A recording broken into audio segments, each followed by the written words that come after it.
பெரிய கனவு தனுஷ் என்ற சிறுவன் விண்வெளியை மிகவும் விரும்பினான். இரவில் வானத்தை பார்த்து ஒவ்வொரு நட்சத்திரத்தையும் கிரகத்தையும் கற்பனை செய்து கொள்வான்.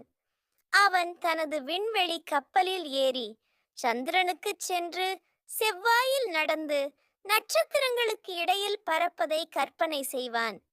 ஒரு நாள் தனுஷ் ஒரு விஞ்ஞான கண்காட்சியில் பங்கேற்றான். அங்கே ஒரு விஞ்ஞானி விண்வெளி பயணம் பற்றி பேசினார். தனுஷ் மிகவும் உற்சாகமாக கேட்டுக் கொண்டிருந்தான். விஞ்ஞானி தனுஷிடம், உனக்கு விண்வெளி பயணம் பற்றி தெரிந்து கொள்ள ஆர்வமாக இருக்கிறதா என்று கேட்டார். தனுஷ் ஆமாம் என்று தலையசைத்தான். விஞ்ஞானி தனுஷிடம் ஒரு சிறிய விண்வெளி கப்பலை கொடுத்தார். அது ஒரு பொம்மை கப்பல் அல்ல, ஒரு சிறிய ரோபோ கப்பல். அதை தனது கைபேசியில் கட்டுப்படுத்தலாம். தனுஷ் மிகவும் மகிழ்ச்சியாக இருந்தான். தனது அறையில் தனுஷ் தனது கைபேசியை பயன்படுத்தி ரோபோ கப்பலை பறக்க வைத்தான். அது அறை முழுவதும் சுற்றி வந்தது.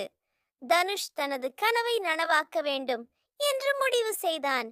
அவர் விண்வெளி பற்றி அதிகம் படிக்க ஆரம்பித்தார். விஞ்ஞானியை அடிக்கடி சந்தித்து கேள்விகள் கேட்டார். அவர் விண்வெளி விஞ்ஞானியாக வேண்டும் என்று முடிவு செய்தார். நிறைய வருடங்கள் கழித்து தனுஷ் ஒரு விண்வெளி விஞ்ஞானியானான். அவர் தனது சொந்த விண்வெளி கப்பலை வடிவமைத்து உருவாக்கினார்.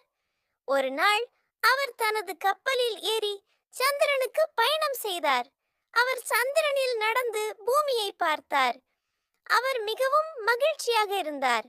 தனது சிறு வயது கனவு நனவாகி இருந்தது. இந்த கதை உங்களுக்கு பிடித்திருந்தால் உங்கள் கனவுகளை விடாதீர்கள். கடினமாக உழைத்து உங்கள் கனவுகளை நனவாக்கிக் கொள்ளுங்கள்.